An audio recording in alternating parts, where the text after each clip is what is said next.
Welcome for another episode of Conversations with Marlon, the guitar player in the corner. Today, my guest is Travis Bailey. Travis is a very unique artist, and I think as you watch this episode and this interview, you will be able to see what I'm talking about. Hello, Travis. How you doing? I'm doing pretty good. How are you? I'm all right, Travis. Hey, before I get going, Travis, you are not only you're an artist, but right now you're involved in the medical field, correct? Correct. And what are you? I'm sorry. Okay. I work as an EMT in the emergency department here at the local hospital. So. Yeah, and how are you doing with that? How are you keeping up with that? I know you're on the front line of dealing with the pandemic. Are you doing okay? Yeah, I like it. I've been learning a lot. It's kind of a weird time to be doing this stuff, but yeah, I actually do enjoy it a lot. I work nights, so. Yeah. Are you? So let's talk about your artwork. Where were you born? Let me go back into your history. I was born in Denver, Colorado, but real quickly my parents moved to Dodge City, Kansas, and that's where I grew up. Okay. So. And how did art become a part of you? How did you get started on that travel in the artwork? My mom used to paint, and I used to draw around the house. I was trying to think back to what my earliest art was, and I'm pretty sure it was in church. I had a really hard time sitting still, and so my mom would give me pencil and paper, and I had a lot of little sketches of the backs of people's heads because it kept me occupied during church. So my first drawings were probably that. Did you ever share some of your drawings of the back of people's heads? Yeah, I'm pretty sure that a lot of people around the church, I don't know if they still have them, but they ended up with them. Is that right? It's interesting. That's really interesting. So what were you so you were drawing with crayons, pencils? I think just pen and pencil or pen and paper, whatever was easy, but it kept me quiet during church. So. Okay. Anyone else in the family have art or artistic abilities or? My older brother, when I was a teenager, around 13, he was babysitting me for a night and took me to one of his college art classes. And the teacher let me sit in the back and just do what everybody else was doing. And then after class, she decided that I might as well just start coming to class. And so I did. And that was probably when I first started to get real legit education in art. And so from 13 to 18, I took classes out there with her. And so I kind of had a head start in the sense that I had a good 4 or 5 years of college art education before I was even done with high school. And so that was definitely the start of, I still credit probably a majority of what I know, probably good 60-70% of actual education was from that period. What was your instructor's name? Marlena Stoddard Hayes. She lives up in Oregon now. We still keep in touch. Oh, okay. Is she a commercial artist, or does she have her works out? Yeah, she's a painter, and she has exhibits in galleries, and I think she still teaches up there too. So. Okay, so what would you say is your style of art? It's more realistic, and I work in mostly colored pencils now. But yeah, it's definitely realistic. There's no abstract going on. But what's the difference in working with, say, pencil art, drawing in pencils? What's the difference for someone who doesn't know the difference in all these? Can you explain? Yeah, somebody asked me that actually the other day, and there was a couple of things that some people didn't notice or didn't realize because they don't deal with art. Is one, I can't erase when you have colored pencils. Everything that you see that I've ever done, as far as on my website and stuff, there's no erasing at all, compared to some other things, pencils, different things that you can erase with. Colored pencils are very much layer-based. Everything that you see I've done, no matter what the color is, there's probably a minimum 5-6 different pencils used to start to layer the colors. Compared to painting, you can kind of obviously blend your paints along the way with your palette and get different colors. With colored pencils, you get absolutely nothing unless you literally lay it down with the pencil. Nothing is going to happen with just blending some paint around. It just happens to look good. If you're trying to get anything, you have to do it. And so there's definitely that aspect. I kind of stayed with colored pencils because painting was pretty expensive. And when I could easily afford it, I was kind of already stuck and used to colored pencils and enjoying it. And some of the materials I use now are still some of the same stuff that I started with when I was 13, 14. So. Did you graduate to colored pencils from something else, or that you always, when you were training with your instructor, that colored pencils was the thing you started with, and how did that go? Well, she was very big on wanting me to try tons of different things. Like we started with pencil, but I painted with oils and acrylics and watercolors and all sorts of different things. But I always kind of liked colored pencils. I liked how it looked. I liked that it's extremely portable. Some of the things like oil, you need time, you need to set it up and break down all that. Pencil, if I had 5 minutes here and there, I could work on something and I could easily take it with me anywhere. That helped it in the beginning to where I really enjoyed it a lot because I could easily take it anywhere and it didn't cost much and it was easy to do. And so. Let's bring in some of your artwork. Let's talk about some of the pieces that we have here to present to the viewer. Let's start with Barack Obama. When was this piece done, and what are we seeing in this image, and how long did this take? I did it a few years ago. I think 3 years ago or so. It's 100% colored pencils. I wanted to make something that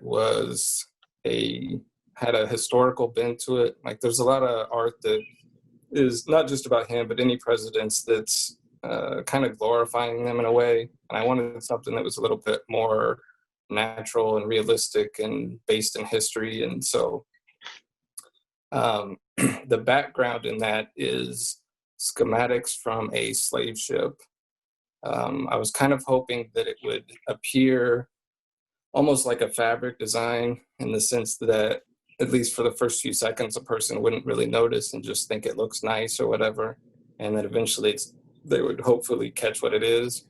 And it's actually a series that I'm doing. I'm drawing a handful of different people that I'm trying to show kind of a historical aspect of it that's not really meant to be political or positive or negative or nothing, just something meaningful about the historical aspect of things. And so that was kind of the whole concept on that drawing. And it probably took probably a good 3-4 months. So not working on it every single day, but I'd say 50 to 70 hours, somewhere in there. It looks almost three-dimensional because it's very lifelike looking. It almost looks like lighting was applied to it, like a photograph, like somebody had lighting on the set or something. How do you make those the shadow versus the light shade? Is that labor intensive doing that? Well, the drawing of him, there's obviously a light source there on the side, but then there's a really subtle shadow that I put behind him against the background there. So he looks like he's standing in front of the kind of wallpaper look in the background. Yeah, but you drew that light. Did you draw that light source in, or is this when you took a picture of this photograph, you had a light shining on it? Yeah, it was there in the photograph, but it wasn't as strong, and so I kind of increased the lights and darks a little bit so that he stood out a little bit more from the background. Okay. With the slave ships and Barack Obama, I take it it's speaking to then and now, the evolution or in the country, how it went from slavery to now we have a president, African-American president. Yeah. No, exactly. Just the historical aspect. It could have been the first Asian lady president or the first, any sort of minority, in the sense that this drawing in a way could have kind of been the same drawing. Yeah. Is just kind of the historical aspect of it. Okay. Wow. That's extraordinary. And on the John Lewis photo, we just lost John Lewis, as a matter of fact. You just saw him, didn't you? Didn't you just meet with About him? 2 years ago, yeah, I went up to DC and met with him and showed him my art, and we talked about the history and different things, which was really cool. Of all the people I've ever done artwork with, it's probably by far the coolest thing. Because I don't know, celebrities and entertainers and all that's one thing, but somebody that positively impacted a huge portion of our country and well everybody, that's a whole different realm. And so yeah, it was definitely cool to sit down and talk to him. So Is is this artwork that you saw him this, or was this drawn afterwards? Is this what you that took was to drawn. him?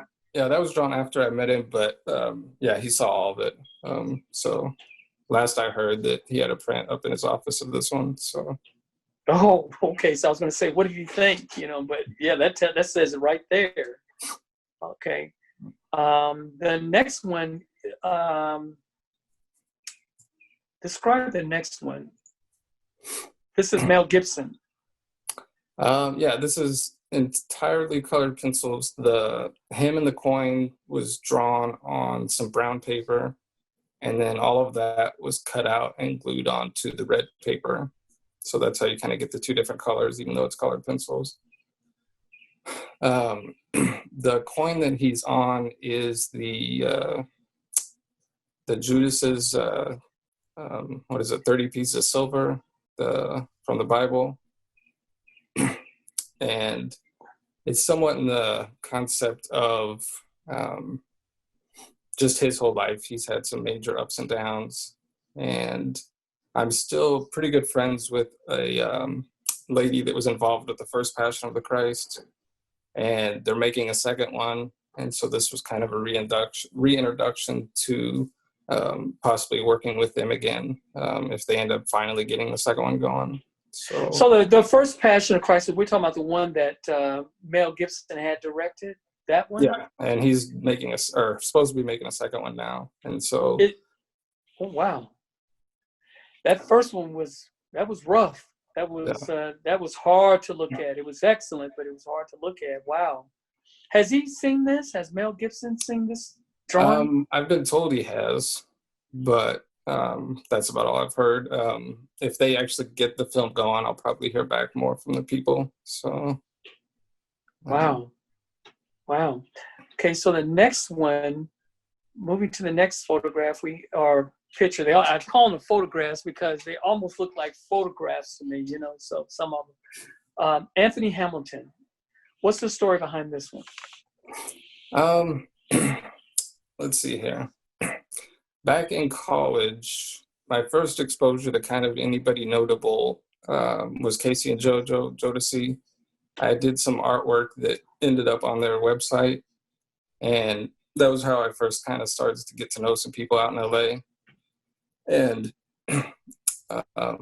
more recently, when I did the Anthony Hamilton one, all those guys know each other, and I knew he'd be coming to town. And so, yeah, I made that drawing so I could go meet up with him. Well, we all did. And yeah, I've heard from him here and there since then, but I don't know if I'll end up doing something again. But that is purely pen, no colored pencils. It's all just pen.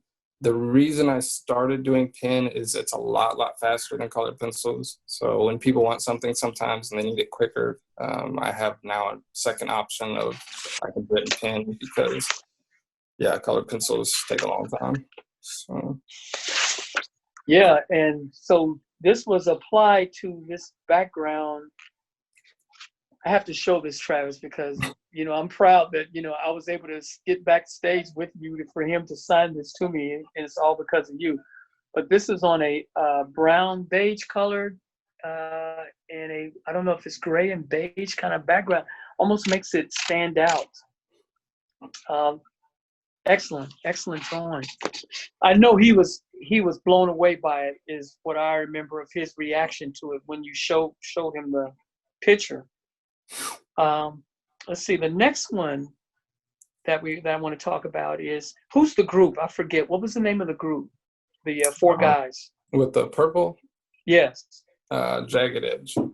Jagged Edge, yeah. What's the story behind this? I did that because they were at that same concert as Anthony Hamilton, and I gave it to one of his, I think it was his publicist lady, to give to them. And I actually just heard from them this last week. They reached out, and I might end up doing something else for them. But like, I've done a lot of stuff sometimes here and there that I'm not quite sure what it's going to turn out to. But usually, for the most part, if I can get something in front of a person, then the rest kind of works itself out. Um, there's a certain, nowadays so many people use digital art, different things, that it seems like if a person really does stuff by hand, that people seem to still be impressed by that. But Yeah, right, right. Who's let's see, the next is this a hip hop artist with the glasses and the gray and red shirt? the Who's that? flowers, Yeah, the flower shirt. yeah, that's Life Jennings. And he was, Okay. yeah, he was the one that was in town here not too long ago too, and we went and saw and uh, hung out with. Yeah, And okay. All um, right. he was super nice. He actually wants some stuff for his house that we're still kind of negotiating. So um, yeah, Oh wow. and Wow. that's What that's is all pen too, and then there's a little bit of pencil in there that gives the shadows on the shirt, but the rest of it's just pen, and that red is actually markers too. wow. Since Mm-hmm. pen is a somewhat new thing I've been doing the last few years, you can kind of see the evolution in that from that Anthony Hamilton up to this Life Jennings. I'm getting a little more extensive on what I'm doing. But, Yeah, wow. Let me go back to a picture that I forgot. It was I'll show it on here on my phone here, and oh, of course it. What is tell the viewers what is that? What are you depicting there?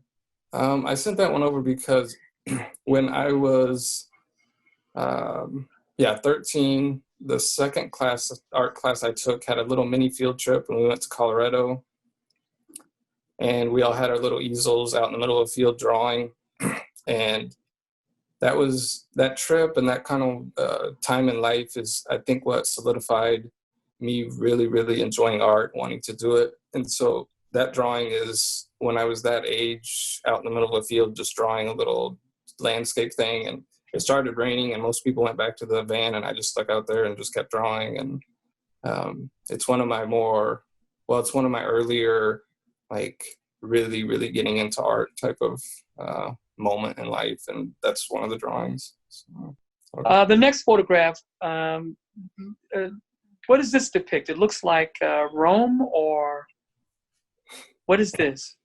Yeah, no, you're right. It's a bunch of little Roman soldiers fighting. Um, you can kind of tell when you look at my artwork what was probably done for somebody, and then what was something that I just thought of myself. And this was one of them. I always like landscapes and stuff that has a lot of depth. And this is just something that, more than anything, I was kind of just practicing a lot of things. I haven't drawn fire that much. I hadn't drawn a lot of water much.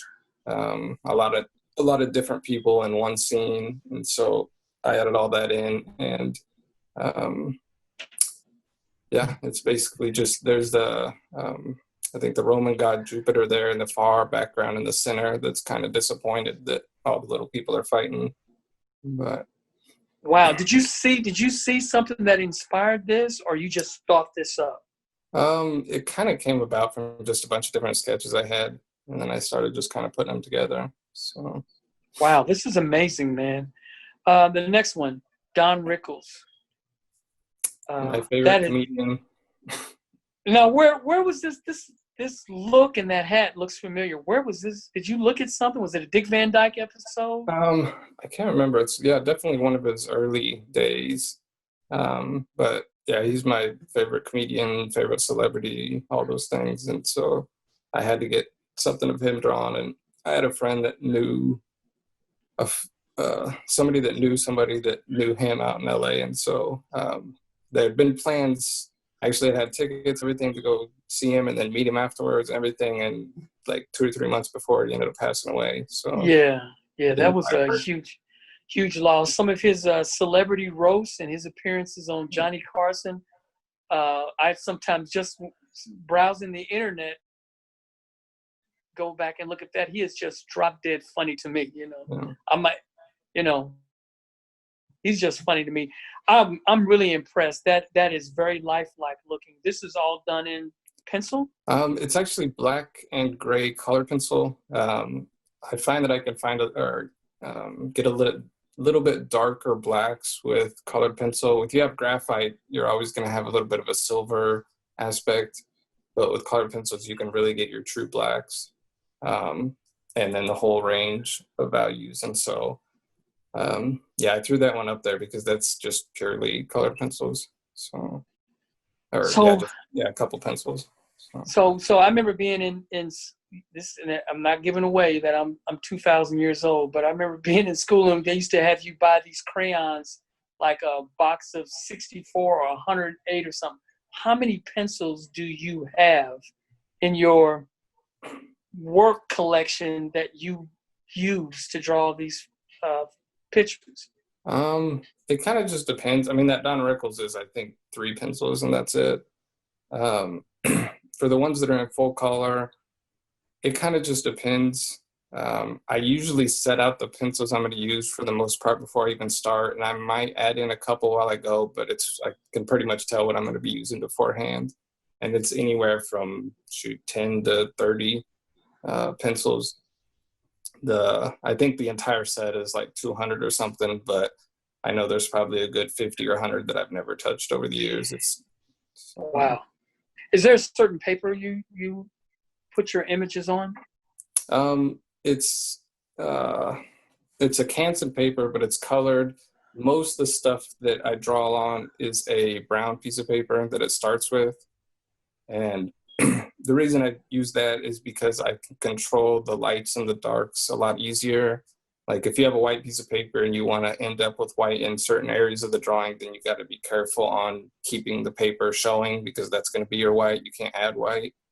But if you start with a paper that's a little more neutral, like a brown, I can add the lights, I can add the darks, however I want while I go. So it gives me a little bit more control, and I don't have to be so careful that if I want lights, I have to leave the paper. Okay, wow. Is your artwork being displayed in art museums or anywhere? Because it better be, it should be. What Not about at the that? moment. Have you? Yeah, I had an art show, I don't know, I think 10 years ago or so, 8 or 9 years ago. When I finish a few more of these history drawings, I plan to have a showing somewhere at some Yeah, point and yeah. show those as a little, it's a little series. Do you teach? Do you have students that you teach, or every now and again do you give Yeah, seminars or? it's kind of random. I've had people here and there that I teach. It's been pretty informal. One of the ladies I work with now in the ER, her daughter is really into art. I think she's 11 years old, and I've written some lesson plans here and there, and we communicate back and forth. It's kind of, if I find anybody that's ever genuinely interested in art and really wants to learn whatever, then I'm glad to teach. So. Okay.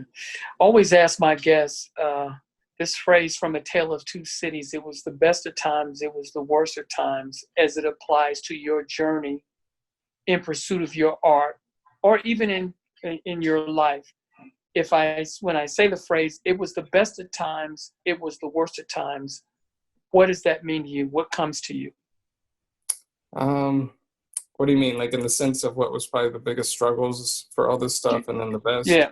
Yes. I think with most artists, it's probably somewhat similar in that it's the most frustrating and hardest when you have ideas and you want to make certain things happen, but you just don't have the technical skills to do it. Like what's in your head, you can't get on the paper the way you want to. I'm guessing it's somewhat similar with a lot of different people, musicians, different things. Like it's a struggle until you get to the point where you can actually make the music you want to or make the art you want to. And then once you no longer have to worry about the technical skill of things, and then it's just a matter of creating whatever you want to because you know you can. That's when it gets the most enjoyable.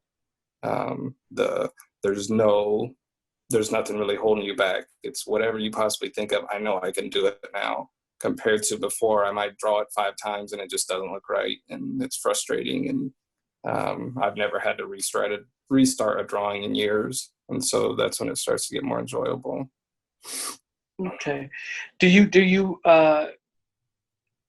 Is there a certain method when you sit down to draw? Are you drawing like 4 o'clock in the morning, or does that matter? Or do you listen to music when you draw? What happens there? What's that process?